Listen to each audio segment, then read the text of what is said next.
en el ensueño, por Florinda Donner.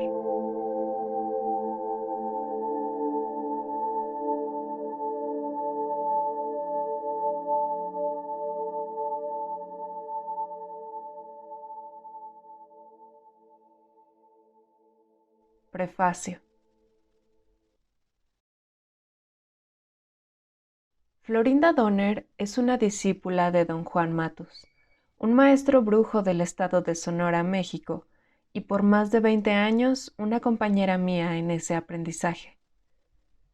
Debido a sus talentos naturales, Don Juan y dos de sus compañeras hechiceras, Florinda Grau y Zuleika Avelar, le dieron a Florinda Donner una instrucción y cuidado muy especiales. Entre los tres la entrenaron como ensoñadora y la llevaron a desarrollar su atención de ensueño a un grado de control extraordinario. De acuerdo con las enseñanzas de Don Juan Matus, los hechiceros del antiguo México practicaban dos artes, el arte de acechar y el arte de ensoñar. Practicar uno u otro arte estaba decretado por la actitud innata de cada practicante de la hechicería. Ensoñadores eran aquellos que poseían la habilidad de fijar lo que los brujos llaman atención de ensueños, un aspecto especial de la conciencia en los elementos de los sueños normales. Llamaban acechadores a aquellos que poseían una aptitud innata conocida como la atención del acecho, el otro estado especial de la conciencia que permite encontrar los elementos clave de cualquier situación en el mundo cotidiano y fijar dicha atención en ellos a fin de alterarlos o de ayudarlos a permanecer en su curso. A través de sus enseñanzas, Don Juan Matus siempre puso muy en claro que las ideas de los brujos de la antigüedad aún permanecen en vigencia hoy en día y que los brujos modernos todavía se agrupan en esos dos bandos tradicionales. Por lo tanto, su esfuerzo como maestro fue inculcar en sus discípulos las ideas y prácticas de los brujos de la antigüedad por medio de un riguroso entrenamiento y una disciplina férrea. La idea de los brujos es que, al lograr que la atención de ensueños se fije en los elementos de los sueños normales, estos sueños se transforman de inmediato en ensueños. Para ellos, los ensueños son estados únicos de conciencia, algo como compuertas abiertas hacia otros mundos reales, pero ajenos a la mente racional del hombre moderno.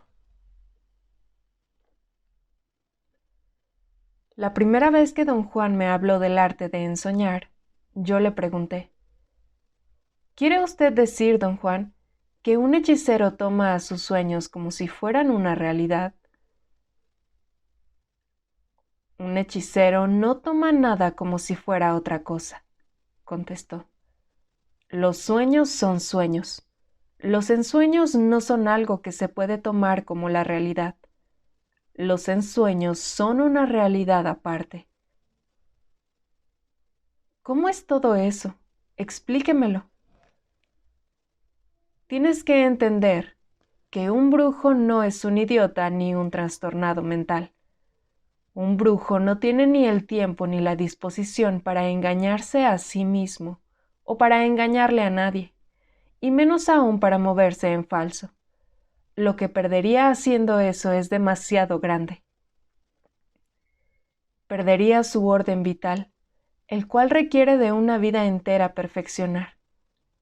Un hechicero no va a desperdiciar algo que vale más que su vida tomando una cosa por otra.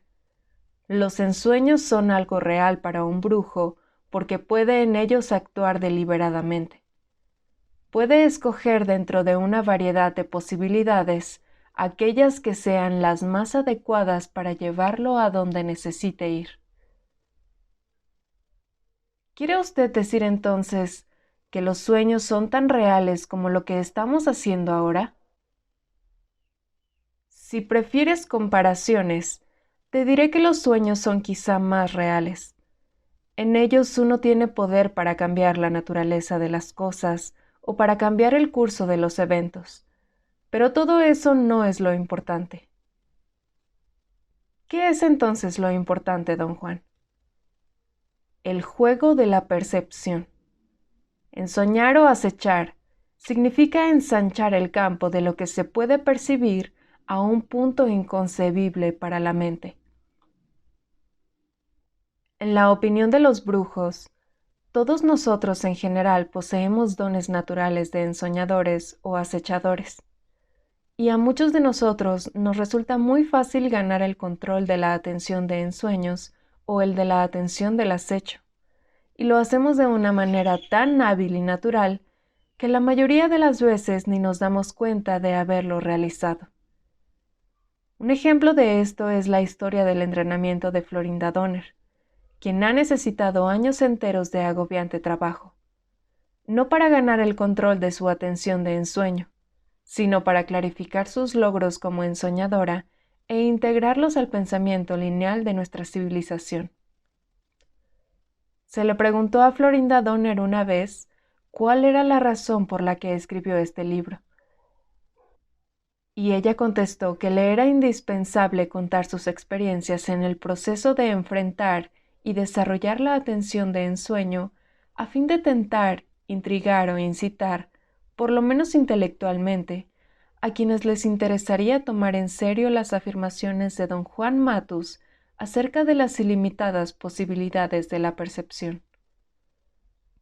Don Juan creía que en el mundo entero no existe, ni tal vez ha existido jamás, otro sistema, excepto el de los brujos del antiguo México, que otorgue a la percepción su merecido valor pragmático. Carlos Castaneda.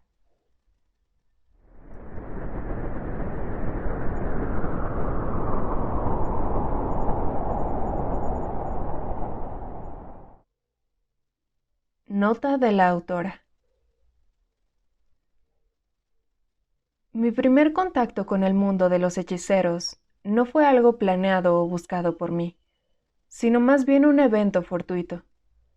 Conocí a un grupo de personas en el norte de México en julio de 1970 que resultaron ser los fieles discípulos de la tradición hechicera de los indios del México precolombino. Aquel primer encuentro tuvo en mí un poderoso efecto. Me introdujo en otro mundo que coexiste con el nuestro. He pasado 20 años comprometida con ese mundo, y esta es la crónica de cómo comenzó mi compromiso y de cómo fue estimulado y dirigido por los hechiceros responsables de mi ingreso en él. La persona más prominente entre ellos fue una mujer llamada Florinda Matus. Fue mi mentora y mi guía. También quien me dio su nombre, Florinda, como regalo de amor y poder. Llamarlos hechiceros no es elección mía. Brujos y brujas, o sea, hechicero y hechicera, son los términos que ellos mismos usan para designarse a sí mismos. Siempre me ha molestado la connotación negativa de esas palabras, pero los propios hechiceros me tranquilizaron de una vez por todas, explicando que lo que se denomina hechicería es algo bastante abstracto. La habilidad que algunas personas desarrollan para expandir los límites de su percepción normal. La cualidad abstracta de la hechicería, entonces, anula automáticamente cualquier connotación positiva o negativa de los términos usados para describir a quienes la practican. Expandir los límites de la percepción normal es un concepto que surge de la creencia de los hechiceros de que nuestras opciones en la vida son limitadas debido a que están definidas por el orden social. Los hechiceros creen que el orden social crea nuestra lista de opciones, pero que nosotros hacemos el resto. Al aceptar solamente esas opciones, limitamos nuestras casi ilimitadas posibilidades. Por fortuna, estas limitaciones, de acuerdo con los hechiceros, son aplicables solo a nuestro lado social y no al otro, prácticamente inaccesible, que no cae dentro del dominio de la percepción ordinaria. Por lo tanto, su principal esfuerzo tiende a revelar ese lado. Esto lo logran quebrando el débil pero con todo resistente caparazón de las suposiciones humanas respecto a lo que somos y lo que somos capaces de ser. Los hechiceros aceptan que en nuestro mundo de los diarios quehaceres hay quienes tientan lo desconocido en busca de opciones diferentes de la realidad, pero argumentan que por desgracia tales búsquedas son esencialmente de naturaleza mental. Nunca nos abastecen de la energía necesaria para cambiar nuestro modo de ser. Sin energía, nuevos pensamientos y nuevas ideas casi nunca producen cambios en nosotros. Algo que aprendí en el mundo de los hechiceros es que, sin retirarse del mundo y sin averiarse en el proceso, ellos logran realizar la magnífica tarea de romper el convenio que ha definido la realidad.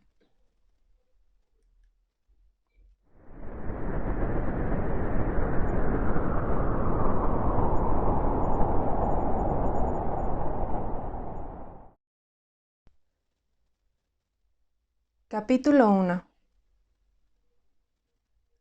Respondiendo a un impulso, luego de asistir al bautismo de la hija de una amiga en la ciudad de Nogales, Arizona, decidí cruzar la frontera y entrar en México.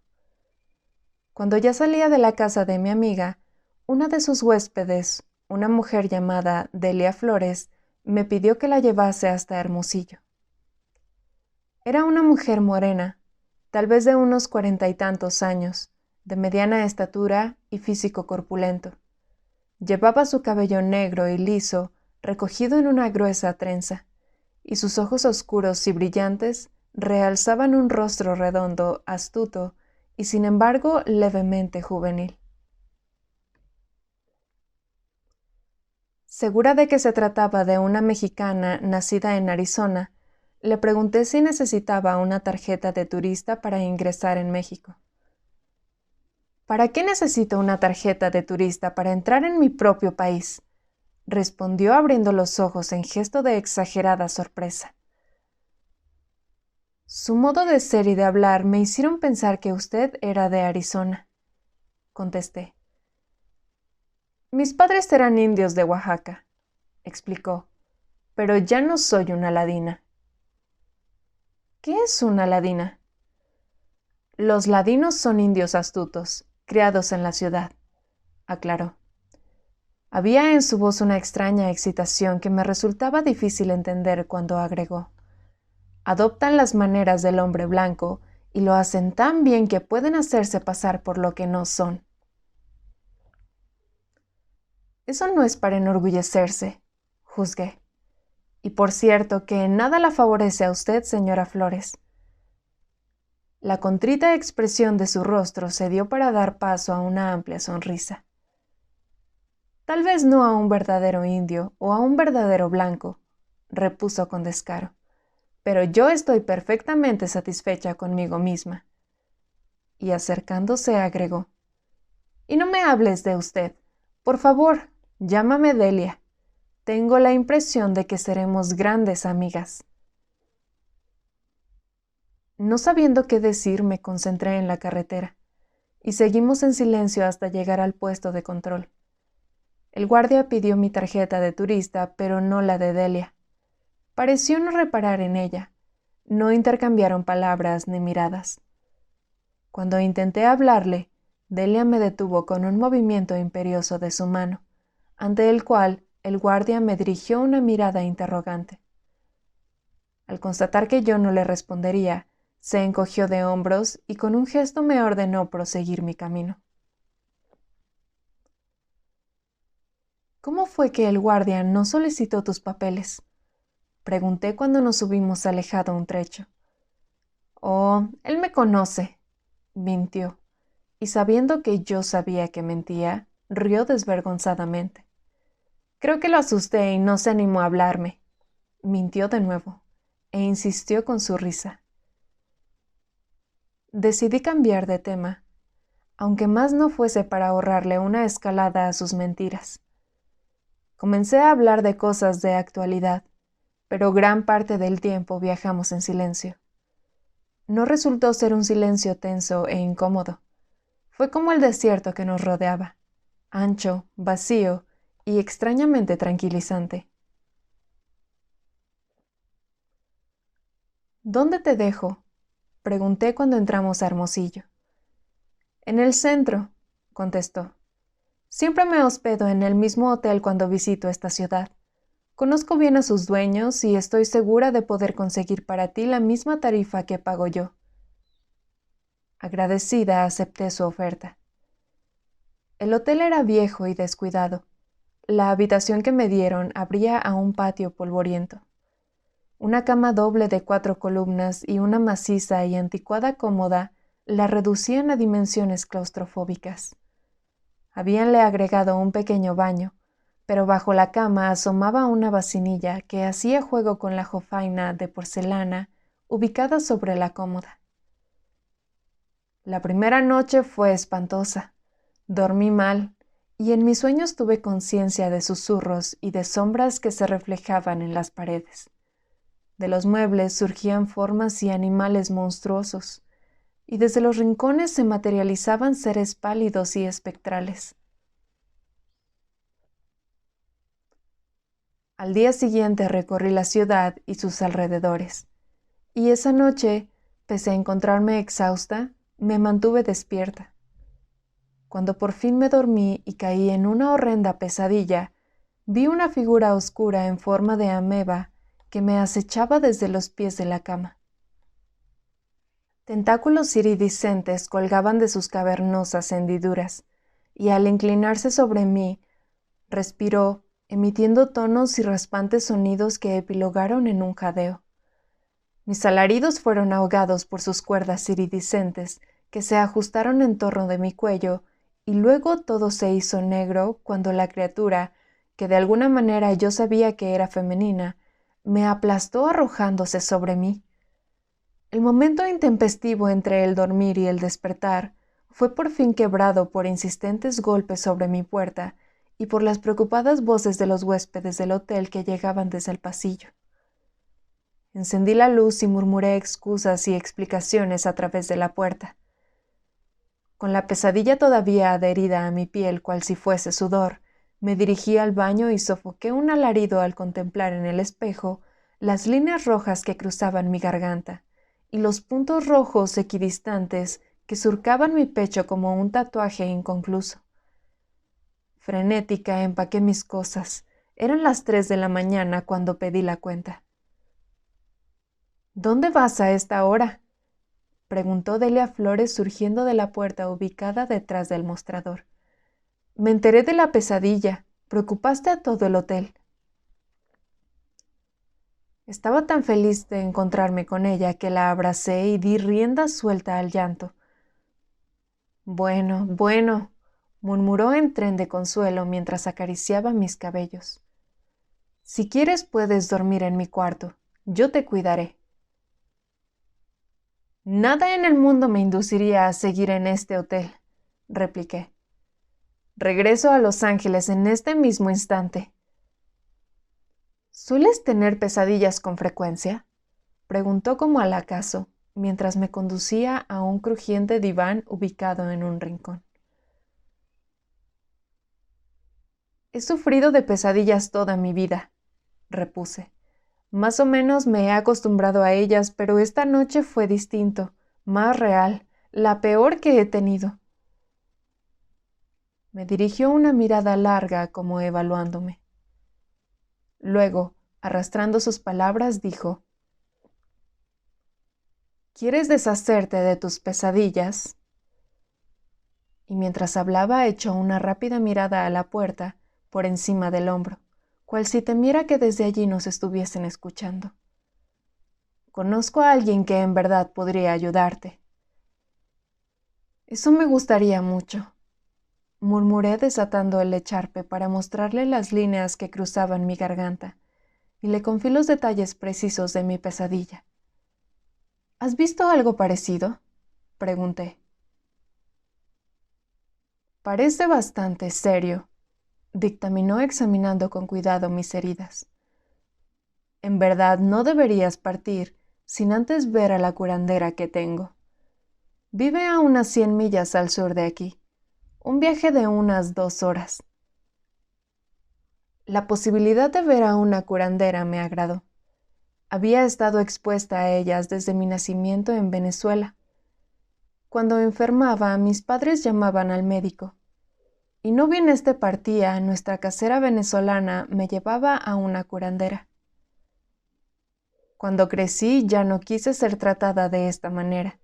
Ninguno de mis amigos lo era. Ella me convenció de que no había nada de malo en esta doble protección. El hábito tomó tal cuerpo que al mudarme a Los Ángeles cuando enfermaba, no dejaba de ver tanto al médico como a la curandera. ¿Crees que me verá hoy?, pregunté. Y al observar la expresión perpleja de Delia, debí recordarle que ya era domingo.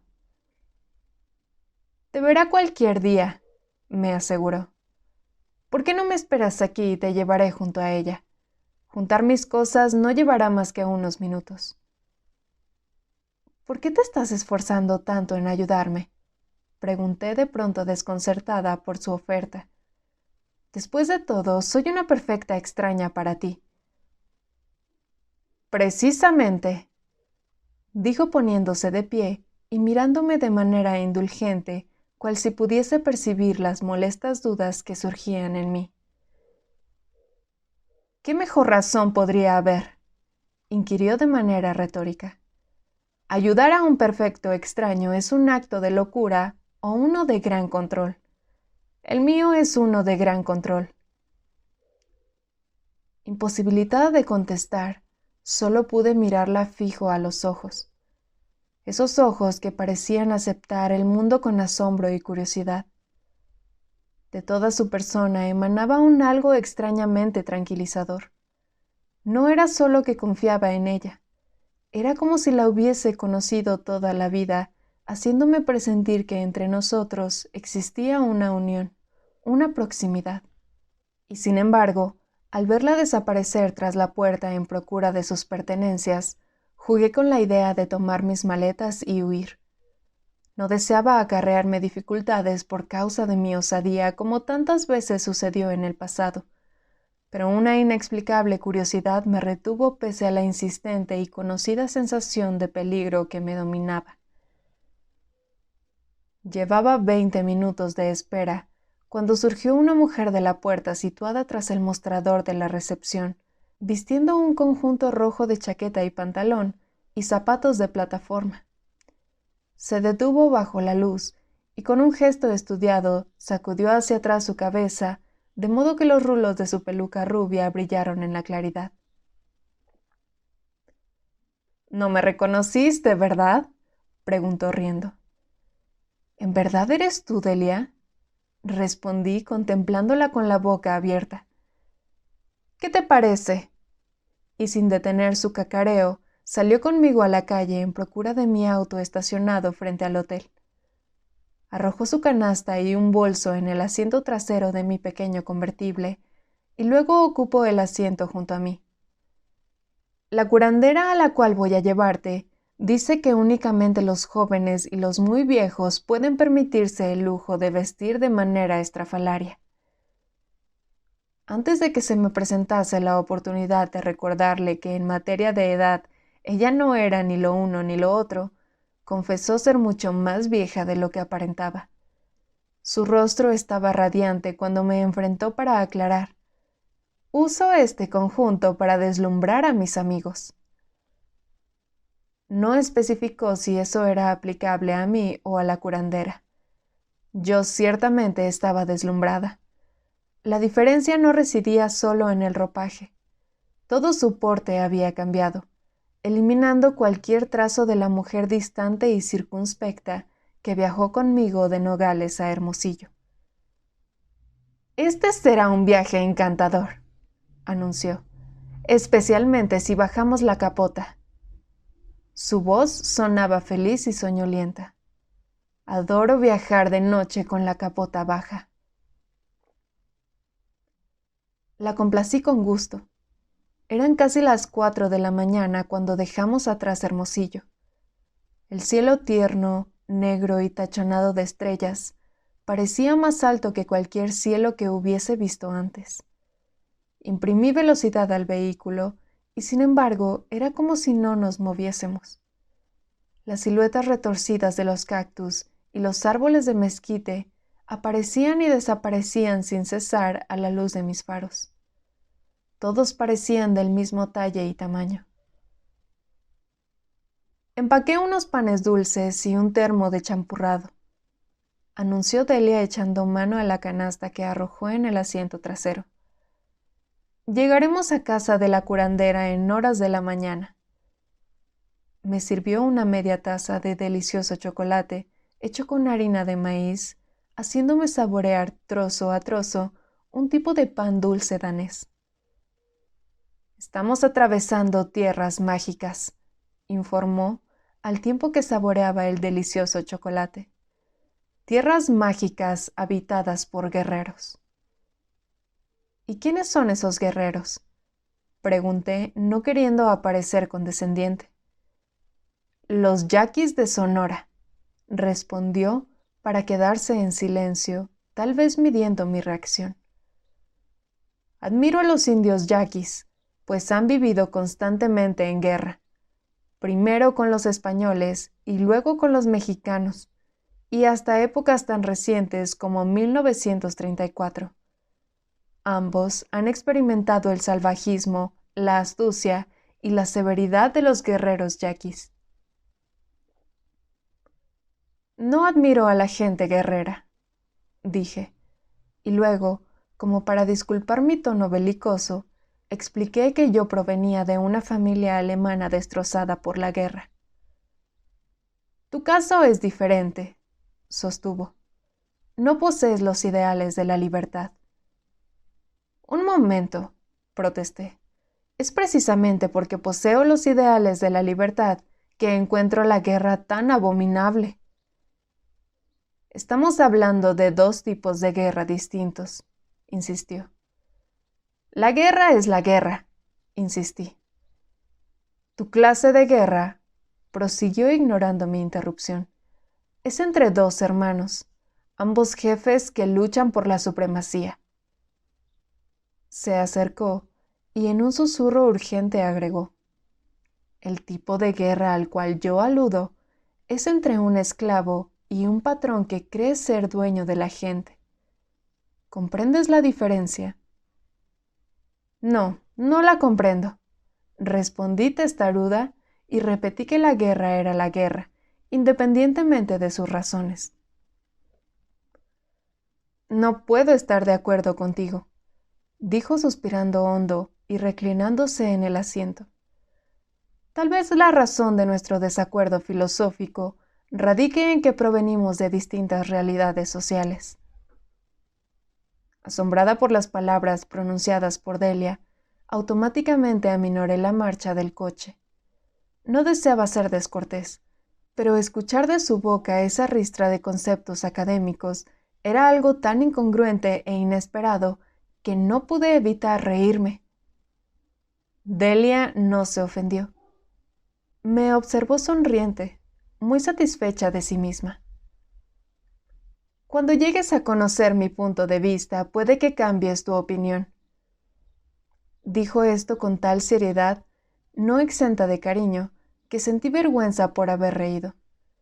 Hasta puedes disculparte por reírte de mí, agregó cual si hubiese leído mis pensamientos.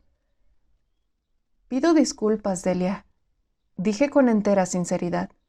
Siento mucho haber sido descortés, pero me sorprendieron tanto tus declaraciones que no supe qué hacer. La miré de soslayo antes de agregar compungida, de modo que reí. No me refería a disculpas sociales por tu comportamiento, respondió y sacudió la cabeza para evidenciar su desilusión. Me refiero a disculpas por no haber comprendido la condición del hombre. No sé de qué me hablas, respondí incómoda. Sentía que sus ojos me taladraban. Como mujer, deberías entender muy bien esa condición. Has sido una esclava toda tu vida. ¿De qué estás hablando, Delia?, pregunté irritada por su impertinencia, pero de inmediato me calmé, pensando que sin duda la pobre india tendría un marido prepotente e insoportable. Créeme, Delia, soy enteramente libre. Hago lo que quiero. Tal vez hagas lo que quieres, pero no eres libre, insistió. Eres mujer, y eso automáticamente significa que estás a merced de los hombres. No estoy a merced de nadie, grité. No sé si fue mi afirmación o el tono de mi voz que hicieron que Delia prorrumpiese en carcajadas tan fuertes como las mías de momentos antes. Pareces estar gozando de tu venganza, observé molesta. Ahora te corresponde reír a ti, ¿verdad? No es lo mismo, replicó repentinamente seria. Te reíste de mí porque te sentías superior. Escuchar a una esclava que habla como su amo siempre divierte al amo por un momento.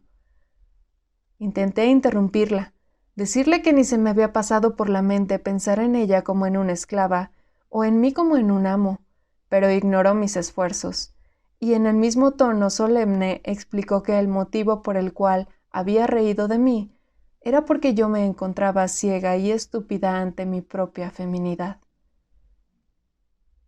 ¿Qué sucede, Delia? Pregunté intrigada. Me estás insultando deliberadamente. Muy cierto, respondió riendo por completo indiferente a mi creciente enojo. Luego, golpeándome fuerte en la rodilla, agregó, lo que me preocupa es que no sabes que por el mero hecho de ser mujer eres esclava. Recurriendo a toda la paciencia que pude reunir, le dije que estaba equivocada. Nadie es esclavo hoy en día. Las mujeres son esclavas, insistió Delia. Los hombres las esclavizan. Ellos aturden a las mujeres y su deseo de marcarnos como propiedad suya nos envuelve en niebla. La niebla resultante cuelga en nosotras como un yunque. Mi mirada vacía la hizo sonreír. Se recostó en el asiento abrazándose el pecho con las manos. El sexo aturde a las mujeres, agregó de manera suave pero enfática, y lo hace tan concluyentemente que no puede considerar la posibilidad de que su baja condición sea la consecuencia directa de lo que se les hace sexualmente. Esa es la cosa más ridícula que jamás he escuchado, anuncié. Luego, pesadamente, me embarqué en una larga diatriba acerca de las razones sociales, económicas y políticas que explicaban la baja condición de la mujer. En gran detalle hablé de los cambios acaecidos en las últimas décadas y de cómo las mujeres habían tenido bastante éxito en su lucha contra la supremacía masculina. Molesta con su expresión burlona, no pude ahorrarme el comentario de que ella, sin duda, era víctima de los prejuicios de su propia experiencia y perspectiva del tiempo.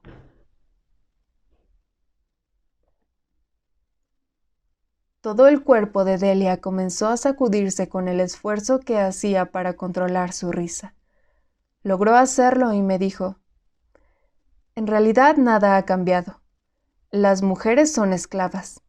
Hemos sido creadas como esclavas. Las esclavas que han sido educadas están hoy atareadas denunciando los abusos sociales y políticos cometidos contra la mujer.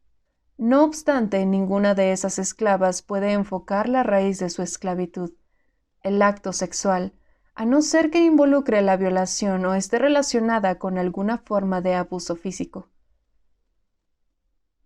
Una leve sonrisa adornó sus labios cuando dijo que los religiosos, los filósofos y los hombres de ciencia han mantenido durante siglos, y por supuesto lo siguen haciendo, que tanto los hombres como las mujeres deben seguir un imperativo biológico dictado por Dios, que atañe directamente a su capacidad sexual reproductiva. Hemos sido condicionadas para creer que el sexo es bueno para nosotras, subrayó. Esta creencia y aceptación innata nos ha incapacitado para hacer la pregunta acertada. ¿Y cuál es esa pregunta? Inquirí esforzándome para no reír de sus convicciones totalmente erradas. Delia pareció no haberme escuchado. Estuvo tanto tiempo en silencio que pensé que se había dormido, y por lo tanto me sorprendió cuando dijo: La pregunta que nadie se atreve a hacer es: ¿qué es lo que el acto de que nos monten nos hace a las mujeres? Vamos, Delia, remilgué burlonamente. El aturdimiento de la mujer es tan total que enfocamos cualquier otro aspecto de nuestra inferioridad, menos el que es la causa de todo, sostuvo. Pero Delia, dije riendo, no podemos vivir sin sexo. ¿Qué sería del género humano si... Atajó mi pregunta y mi risa con un gesto imperativo de su mano. Hoy en día, mujeres como tú, en su celo por igualar al hombre, lo imitan, y lo hacen hasta el extremo absurdo de que el sexo que les interesa no tiene nada que ver con la reproducción. Equiparan el sexo a la libertad, sin siquiera considerar lo que el sexo hace a su bienestar físico y emocional. Hemos sido tan cabalmente indoctrinadas que creemos firmemente que el sexo es bueno para nosotras. Me tocó con el codo y, como si estuviese recitando una letanía, agregó: El sexo es bueno para nosotras, es agradable, es necesario. Alivia las depresiones, las represiones y las frustraciones. Cura los dolores de cabeza, la hipertensión y la baja presión. Hace desaparecer los granos de la cara, hace crecer el culo y las tetas, regula el ciclo menstrual. En suma, es fantástico, es bueno para las mujeres, todos lo dicen, todos lo recomiendan. Hizo una pausa para luego declamar con dramática finalidad: No hay mal que una buena acogida no cure. Sus declaraciones me parecieron muy graciosas, pero de pronto me puse seria al recordar cómo mi familia y amigos, incluso nuestro médico de cabecera, lo habían sugerido, por supuesto no de manera tan cruda, como una cura para todos los males de la adolescencia que me aquejaban al crecer en un medio tan estrictamente represivo. Había dicho que al casarme tendría ciclos menstruales regulares, aumentaría de peso y dormiría mejor. Incluso adquiriría una disposición de ánimo más dulce. No veo nada de malo en desear el sexo y amor, me defendí. Mis experiencias en este sentido han sido muy placenteras y nadie me domina o aturde. Soy libre, lo hago con quien quiero y cuando quiero. En los ojos oscuros de Delia vi un destello de alegría al decir: El que elijas tu compañero no altera el hecho de que te montan. Enseguida sonrió como para mitigar la aspereza de su tono y agregó: Equiparar el sexo con la libertad es la suprema ironía. La acción de aturdir por parte del hombre es tan completa, tan total, que nos ha drenado la energía y la imaginación necesaria para enfocar la verdadera causa de nuestra esclavitud. Luego enfatizó: Desear a un hombre sexualmente o enamorarse románticamente de uno son las únicas opciones dadas a las esclavas, y todo lo que nos han dicho acerca de estas dos opciones no son otra cosa que excusas que nos sumergen en la complicidad y la ignorancia. Me indigné, pues no podía dejar de pensar en ella como en una reprimida que odiaba a los hombres. ¿Por qué odias tanto a los hombres, Delia?, pregunté apelando a mi tono más cínico. No me desagradan, aseguró. A lo que me opongo apasionadamente es a nuestra renuencia a examinar cuán profundamente indoctrinadas estamos.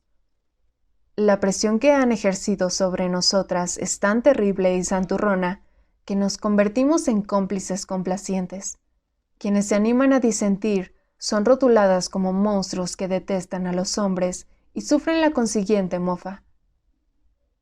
Sonrosada la observé subrepticiamente y decidí que podía hablar en forma despreciativa del amor y el sexo, pues al fin y al cabo era vieja y más allá de todo deseo. Riendo por lo bajo, Delia colocó las manos tras la cabeza. Mis deseos físicos no han caducado porque sea vieja, confesó, sino porque se me ha dado la oportunidad de usar mi energía e imaginación para convertirme en algo distinto de la esclava para la cual me criaron. Porque había leído mis pensamientos, me sentí más insultada que sorprendida. Comencé a defenderme, pero mis palabras solo provocaron su risa. Cuando dejó de reír, me encaró. Su rostro lucía tan serio y severo como el de una maestra a punto de regañar a un alumno. Si no eres una esclava, ¿cómo es que te criaron para ser una Hausfrau que no piensa en otra cosa que en heiraten y en tu futuro Herr Kernal, que dich mitnehmen? Reí tanto ante su uso del alemán que debí tener el auto para no correr el riesgo de accidentarnos, y mi interés por averiguar dónde había aprendido también ese idioma hizo que olvidara defenderme de su poco lisonjera acusación de que todo lo que yo ambicionaba en la vida era encontrar un marido que cargase conmigo. Con respecto a su conocimiento del alemán, pese a mis insistentes súplicas, se mantuvo desdeñosamente refractaria a hacer revelaciones. Tú y yo tendremos tiempo de sobra en el futuro para hablar de alemán, aseguró, y luego de mirarme en forma burlona agregó, o del hecho de que seas una esclava, y adelantándose a mi réplica sugirió que hablásemos de algo impersonal. ¿Cómo qué, por ejemplo?, pregunté, y puse el coche en marcha. Colocó su asiento en una posición casi reclinada y cerró los ojos. Deja que te cuente algo acerca de los 4 líderes más famosos que tuvieron los yaquis, murmuró. A mí me interesan los líderes, sus éxitos y sus fracasos. Antes de que yo pudiese objetar que en realidad no me interesaban las historias de guerra, Delia dijo que Calixto Muni fue el primer yaqui en atraer su atención. Contar historias no era su fuerte. Su relato resultó directo, casi académico, pese a lo cual me encontré pendiente de cada palabra. Calixto Muni fue un indio que durante años navegó bajo la bandera pirata por aguas del Caribe. Al regresar a su Sonora natal, dirigió alrededor de 1730 una revuelta contra los españoles. Traicionado, fue capturado y ejecutado. Luego, Delia se explayó en una sofisticada explicación acerca de cómo, en la década de 1820, luego de lograda la independencia mexicana, su gobierno intentó parcelar las tierras yaquis y la resultante resistencia se convirtió en una amplia revuelta. Fue Juan Bandera, explicó, quien, guiado por el mismísimo espíritu, organizó las unidades combativas de los yaquis. Armados con frecuencia solo con arcos y flechas, las huestes de Bandera lucharon durante casi 10 años contra las tropas mexicanas. En 1832, Bandera fue derrotado y ejecutado. Según Delia, el siguiente líder destacado fue José María Leiva, mejor conocido como Cajeme, el que no bebe, yaqui de Hermosillo y hombre educado que había adquirido sus conocimientos militares sirviendo en el ejército mexicano. Gracias a esos conocimientos, unificó a todos los yaquis. Desde su primera intentona, alrededor de 1870, Cajeme mantuvo sus fuerzas en estado de revuelta activa. Fue derrotado por el ejército mexicano en 1887 en Boataviche, un baluarte montañés fortificado, y pese a que logró escapar y ocultarse en Guaymas, eventualmente fue traicionado y ajusticiado. El último de los grandes héroes yaquis fue Juan Maldonado, conocido también como Teviate, piedra rodante. Reorganizó los restos de las fuerzas yaquis en las montañas de Bacatete, y desde allí condujo una feroz y desesperada guerra de guerrillas contra las tropas mexicanas por más de 10 años. Para fines del siglo, y con esto Delia finalizó su narración, El dictador Porfirio Díaz había inaugurado una campaña de exterminio de los yaquis. Los mataban mientras trabajaban los campos. Miles fueron capturados y enviados a trabajar en las plantaciones de agave en Yucatán y a Oaxaca en las cañas de azúcar. Me impresionaron sus conocimientos, pero aún no podía entender por qué me había contado todo esto. No le ahorré mi admiración. Suenas como una erudita, como una historiadora del modo de vida de los yaquis. ¿Qué eres en realidad? Por un momento pareció desconcertada por mi pregunta, que por otra parte era puramente retórica, pero recobrándose con rapidez dijo: «Ya te he dicho quién soy. Sucede que conozco mucho acerca de los yaquis. Vivo entre ellos, ¿sabes?». Cayó en un momentáneo silencio. Luego hizo un breve movimiento de cabeza, como quien arriba a una conclusión, y agregó: «El motivo por el cual te he contado lo de los líderes de los yaquis es porque compete a las mujeres conocer la fuerza y la debilidad del líder».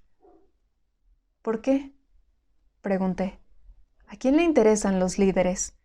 En lo que a mí respecta, son todos unos tontos». Delia se rascó la cabeza bajo la peluca, estornudó repetidas veces y dijo con vacilante sonrisa: «Por desgracia, las mujeres deben congregarse en torno de ellos, a no ser que deseen ser ellas mismas las que guíen». «¿Y a quién van a guiar?», pregunté de manera sarcástica. Me miró con asombro. Luego friccionó la parte superior de su brazo. Tanto el gesto como el rostro parecían pertenecer a una jovencita. «Es bastante difícil de explicar», murmuró, la voz dominada por una rara suavidad, mitad ternura y otra mitad de indecisión, mezclada con falta de interés. «Es mejor que no lo intente. Podría perderte para siempre. Todo lo que puedo decir por el momento es que ni soy erudita ni historiadora. Soy una narradora de historias que aún no te ha contado la parte más importante de su cuento». «¿Y cuál es ese cuento?», pregunté intrigada por su deseo de cambiar el tema. «Todo lo que te he dado hasta ahora es información precisa. De lo que no te he hablado es del mundo mágico desde el cual operaban esos líderes yaquis. Para ellos, las acciones del viento, las sombras, los animales y las plantas eran tan importantes como los actos de los hombres. Esa es la parte que más me interesa». «¿Las acciones del viento, las sombras, los animales y las plantas?», repetí mofándome. En nada perturbada por mi tono, Delia asintió con un movimiento de cabeza, y luego de incorporarse en el asiento, se quitó la peluca rubia para permitir que el viento jugase con sus cabellos negros y lacios. «Esos son los cerros de Bacatete», anunció, señalando unas montañas ubicadas a nuestra izquierda, apenas delineadas contra la semioscuridad del cielo del amanecer. «¿Es allí donde nos dirigimos?», pregunté. «Hoy no», repuso, deslizándose de nuevo en el asiento. Una sonrisa críptica jugaba en torno de sus labios cuando me enfrentó. «Tal vez algún día tendrás la oportunidad de visitar esas montañas», agregó cerrando los ojos. «El Bacatete está habitado por criaturas de otro mundo, de otra época». «¿Criaturas de otro mundo, de otra época?», repetí, e imprimí a mi voz una seriedad burlona. «¿Quiénes o qué son?». «Criaturas», repuso vagamente. «Criaturas que no pertenecen a nuestro tiempo o a nuestro mundo». «Vamos, Delia, ¿estás tratando de asustarme?». Y no pude evitar la risa. Aún en la oscuridad su rostro brillaba. Parecía extraordinariamente joven, con su piel sin arrugas que se plegaba sobre las curvas de sus mejillas, mentón y nariz. «No, no estoy tratando de asustarte», repuso con naturalidad, al tiempo que acomodaba un mechón de pelo tras su oreja. Simplemente te transmito lo que en esta región es público y notorio. Interesante. ¿Y qué clase de criaturas son? Pregunté, y debí morderme los labios para controlar la risa. ¿Los has visto? Me contestó con tono indulgente. Por supuesto que los he visto. De no ser así, no estaría refiriéndome a ellos. Y sonrió con dulzura sin vestigios de resentimiento. Son seres que poblaron la tierra en otro tiempo y que ahora se han retirado a lugares aislados. Inicialmente no pude evitar reírme de su credulidad. Luego, al ver cuán seria y convencida estaba de la existencia de estos seres, decidí aceptarlo y no burlarme de ella. Al fin y al cabo me estaba conectando con una curandera y no deseaba antagonizarla con mis indagaciones racionales. ¿Estos seres son fantasmas de los guerreros yaquis que perdieron la vida en las guerras? Pregunté.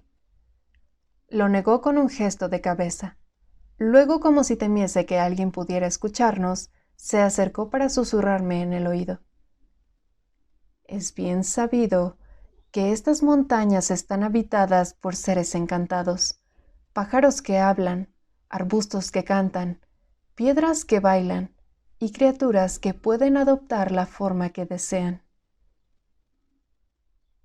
Reclinada en su asiento me contempló expectante. Los yaquis llaman a estas criaturas Surem, y creen que son viejos yaquis que rehusaron ser bautizados por los primeros jesuitas que vivieron a cristianizar a los indios. Acarició mi brazo afectuosamente. Cuídate, dicen que a los Surem les gustan las rubias, y rió encantada de su advertencia. Tal vez sea eso lo que provoca tus pesadillas, un Surem tratando de robarte. En realidad no crees en todo esto, ¿verdad? Le pregunté desdeñosamente, incapaz ya de disimular mi enojo. No, acabo de inventar eso de que a los Surem les gustan las rubias, respondió con tono tranquilizante. No les gustan en absoluto. Pese a que no me volví para mirarla, pude percibir su sonrisa y la chispa de humor en sus ojos, lo cual me molestó y me hizo pensar que Delia era muy cándida, esquiva, o peor aún, muy loca. En realidad no crees en la existencia de seres de otro mundo, ¿verdad? Estallé malhumorada. Enseguida, temerosa de haberla ofendido, la enfrenté con una semi-ansiosa excusa en los labios, pero antes de que pudiese articular palabra, me respondió en el mismo tono fuerte y agresivo que yo empleara anteriormente. Por supuesto que lo creo, ¿por qué no habrían de existir?